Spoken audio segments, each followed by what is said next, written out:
There's a quiet moment most people over 50 experience, and almost no one talks about it. It happens in the early morning when you wake up feeling just a little more tired than yesterday, your body slightly heavier, your energy just a bit slower to rise. You brush it off. You tell yourself it's normal. Aging, after all, is supposed to feel like this, right? But what if that subtle shift, that quiet decline, is not just aging? What if it's your body whispering something you've been unknowingly ignoring, something that, over time, can turn into something far more dangerous? Cancer doesn't arrive loudly. It builds quietly, patiently, in the background of your everyday life, often shaped not by a single catastrophic event, but by the small, repeated habits you never thought twice about. And here's the part most people don't realize. The difference between those who stay healthy into their later years and those who face serious illness often comes down to one simple daily habit, not expensive treatments, not complicated routines, just one overlooked choice, repeated every single day. Welcome to Healthy Aging with Dr. Emily Carter. If you've ever felt that quiet worry about your health, if you've ever wondered whether you're doing enough to protect your future, you're in the right place. Here, we don't chase trends or empty promises. We uncover the deeper truths about your body, the kind that help you live longer, stronger, and with peace of mind.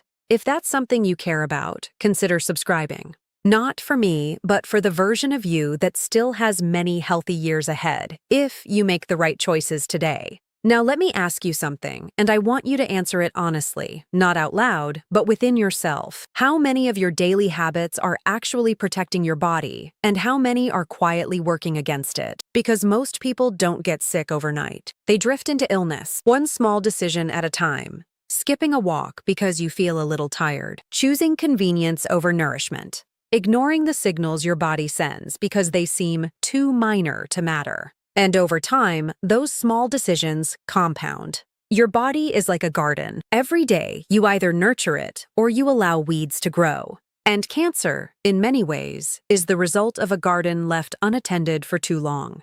You see, by the time most cancers are discovered, they didn't just appear. They've been developing silently for years, sometimes even decades, which means this isn't about fear. It's about awareness. Because when you understand what your body truly needs, you regain control. Now, here's the truth that many people find surprising.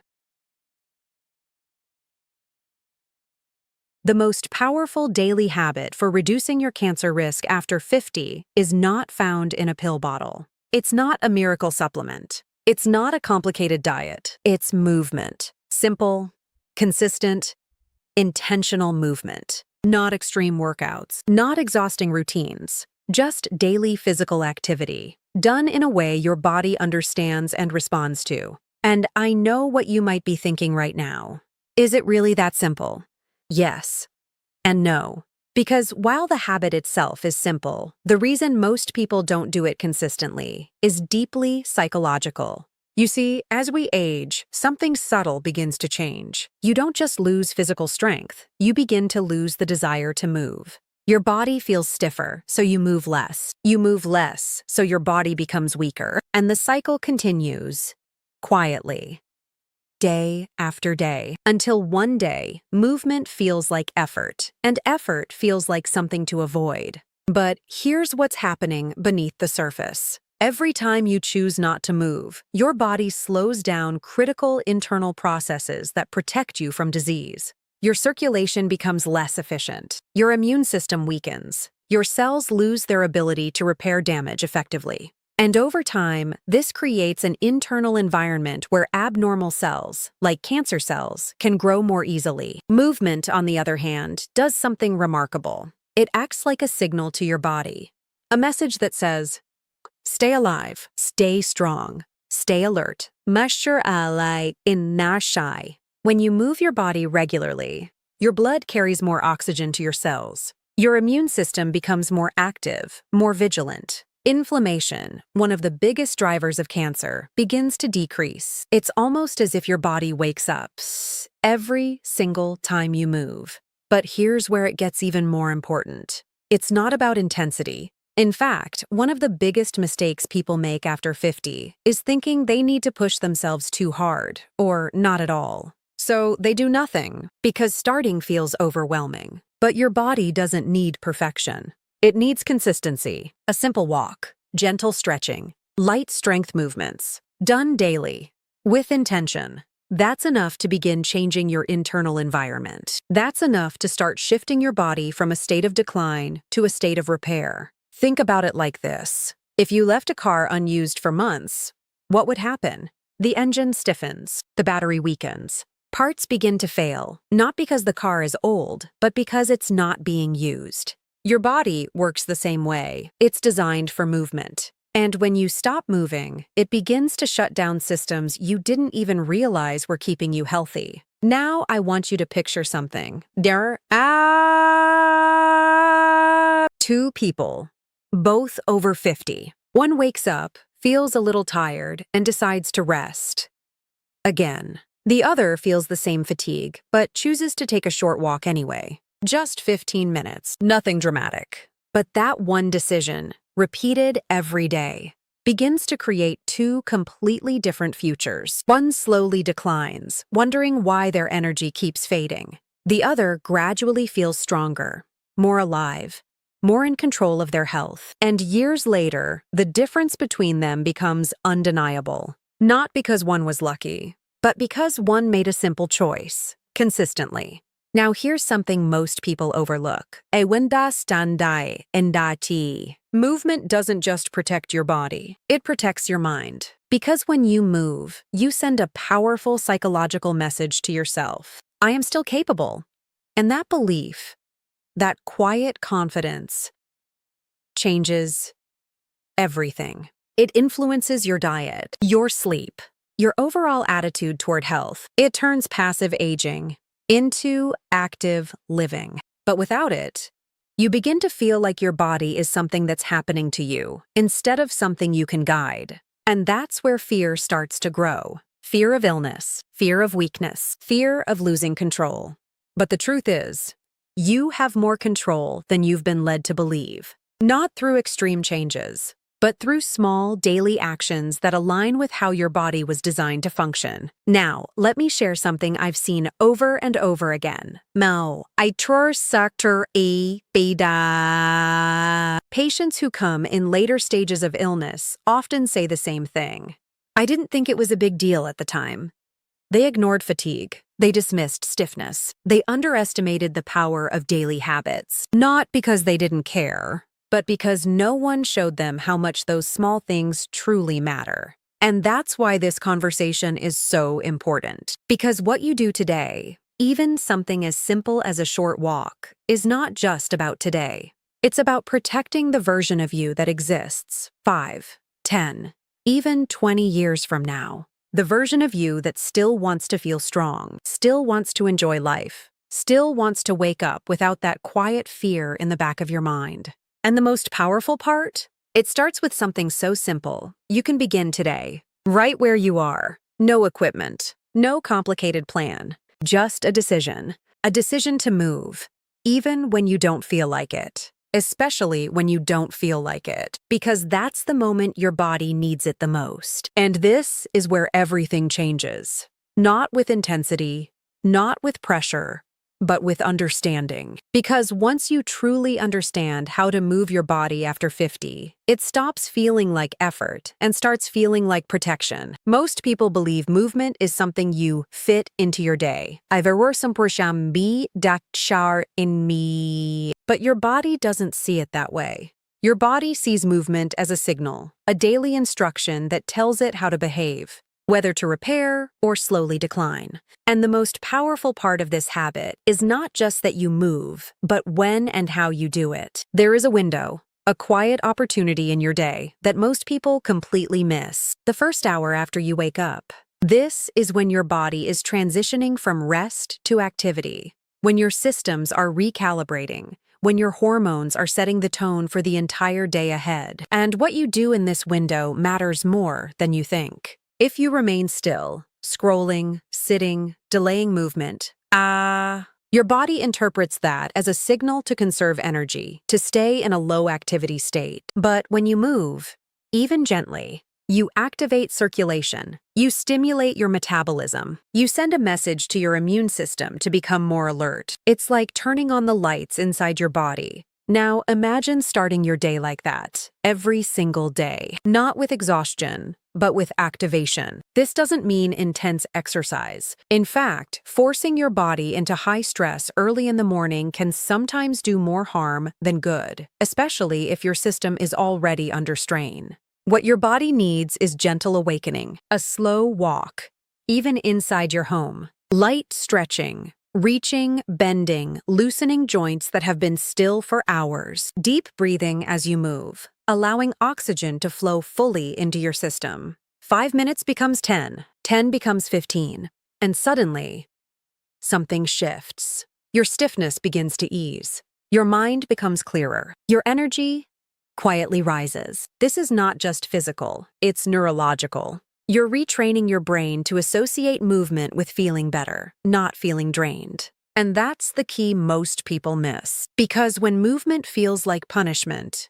you avoid it. But when movement feels like relief, you return to it naturally. Now, let's go deeper, into something even more powerful. After the age of 50, your body becomes more sensitive to inflammation. And chronic inflammation is one of the silent drivers behind many forms of cancer. It's not something you feel immediately. It builds quietly, often fueled by inactivity, poor circulation, and prolonged sitting. But here's what's remarkable. Even short bursts of daily movement can significantly reduce this internal inflammation. Not eliminate it overnight, but steadily, consistently, bringing your body back into balance. And this is why timing matters again. There's another moment in your day where a simple decision can either protect you or slowly work against you. After meals, most people finish eating and immediately sit down.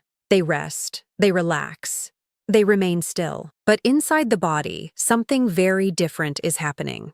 Your blood sugar rises, your insulin responds, your cells are processing nutrients or struggling to. And if you remain inactive during this time, your body becomes less efficient at managing these processes. Over time, this contributes to metabolic stress, which is closely linked to increased cancer risk. But something as simple as a 10-minute walk after eating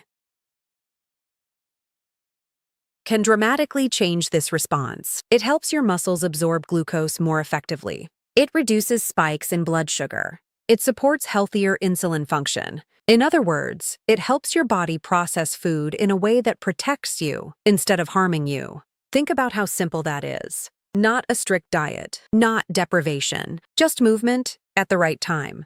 Now I want to address something that many people feel, but rarely admit. What if I'm already too late?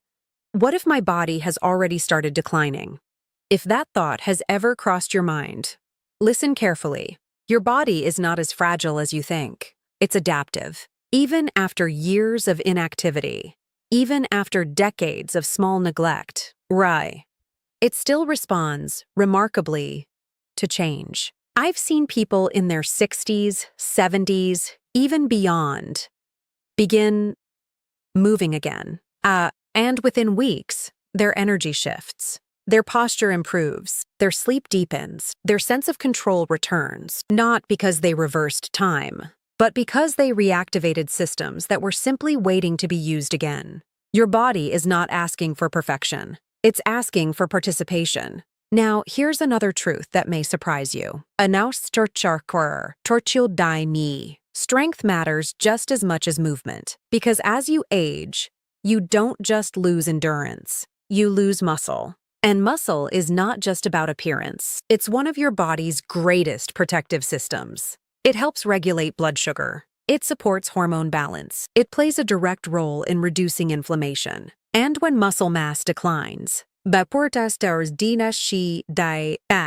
your risk for chronic disease, including cancer, quietly increases. But here's the good news. You don't need a gym. You don't need heavy weights. Simple resistance, using your own body, can begin to rebuild strength. Standing up from a chair without using your hands. Light wall push-ups. Holding small weights, even household items. Done consistently, these small actions begin to send a powerful message to your body. Stay strong, stay capable, and over time, your body listens. But let's pause for a moment, because none of this works without one critical element: consistency, not motivation. Motivation fades. Consistency is built through identity. When you stop seeing movement as something you have to do, and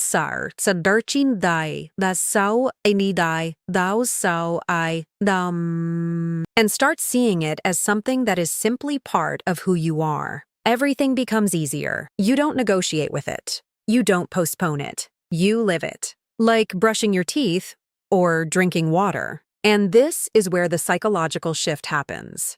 You move from someone trying to avoid illness to someone who naturally supports their health every day. And that identity is incredibly powerful because it influences every other decision you make. Now imagine this. Densi ki and bi kon I, den survey. A year from now, you wake up, and instead of feeling that familiar heaviness, you feel lighter, more stable, more present in your body. Not because something magical happened, but because you made a quiet decision every day to move. And that decision compounded over time. This is how real change happens, not through dramatic transformations, but through simple habits, repeated with intention. There is one more layer to this. Something even quieter than movement. Something that doesn't leave you breathless, doesn't make you sweat. And yet, it shapes your health in ways most people never realize. It's not what you do with your body. It's what you allow to stay in your life every single day without noticing the cost. Stress. Not the loud, obvious kind, but the silent, lingering tension that follows you from morning to night. The kind you've learned to live with. The kind you've convinced yourself is just part of life. The unread messages sitting in your mind. The unresolved worries you carry into bed. The subtle feeling that something is always unfinished. Always waiting. This kind of stress doesn't feel dangerous. It feels normal. But inside your body, it tells a very different story. Because when stress becomes chronic, your body shifts into a constant state of alert. Your cortisol levels remain elevated. Your immune system becomes less effective. Inflammation quietly increases, day after day. And over time, this creates the same internal environment we spoke about earlier. One where abnormal cells are more likely to grow and less likely to be stopped. You see, your body cannot heal while it believes it's under threat. And when stress becomes your baseline, your body never fully returns to a state of repair. Now, here's the part most people overlook. And it's not just the presence of stress that matters. It's the absence of recovery. Because stress itself is not the enemy. It's part of life. But recovery is what protects you. And this is where a simple, often ignored daily habit becomes incredibly powerful. Stillness. Intentional stillness. Not scrolling. Not distracting yourself. Not filling every quiet moment with noise. But allowing your mind and body to pause, even for a few minutes. Because in those moments, something profound begins to happen. Your heart rate slows. Your breathing deepens. Your nervous system shifts out of survival mode and into restoration. And this is where your body finally gets the message. It's safe to heal. Now I know what you might be thinking. I don't have time for that. But here's the truth. You don't need an hour. You need awareness. 2 minutes of real stillness is more powerful than an hour of distracted rest. Sitting quietly, with your breath, letting your thoughts settle without chasing them, allowing your body to soften. Even slightly. It sounds simple, but for many people, it feels unfamiliar because they've spent years always moving, always thinking, always reacting. And when they finally stop, they meet a part of themselves they've been avoiding. The tension, the worry, the quiet unease. But this is not something to fear. This is something to understand. Because when you begin to face that inner noise, gently, without judgment, it begins to lose its power over you, and your body begins to respond. Sleep improves, digestion stabilizes, your sense of calm slowly returns, and with it, your body's ability to protect itself strengthens. Now let's connect everything together. And by cues der Maufer. Movement activates your body. Strength supports your structure. Stillness restores your system. 3 simple elements, all within your control, all available to you, starting today. And yet, most people ignore at least one of them. They move, but never rest. They rest, but never truly disconnect. They try to be healthy, but remain internally overwhelmed, and the body feels that imbalance. But when these 3 come together, something shifts. You begin to feel aligned, not just physically, but mentally, emotionally. And this alignment is where true protection begins. Now I want you to picture something again. Date are data dai te, a version of you, not defined by age, but by awareness. Someone who wakes up and listens to their body instead of ignoring it. Who moves, not out of obligation, but out of self-respect. Who creates moments of stillness, not because they have nothing to do, but because they understand how much it matters. That version of you is not far away. It's built, one small decision at a time. And here's the most important truth I want you to carry with you after this. In Dr. Buying Ni and Dai Dar Mai. Cancer prevention is not a single action. It's a lifestyle, shaped by the things you do daily and the things you choose to stop ignoring. It's not about living in fear. It's about living with awareness, because fear paralyzes. Dastar the nasamai unmind. But awareness empowers. So tonight, or tomorrow morning, don't try to change everything. Just begin. Take that walk. Move your body, even if it feels small. Pause, even if it feels unfamiliar. And remind yourself, Andax I eindat dimed. You are not powerless in this. Your body is listening to everything you do. And every small act of care is a message that says, I choose to protect my future. Because one day, years from now, you will either thank yourself for the habits you built, or wonder why you waited so long to begin. Make sure it's the first one.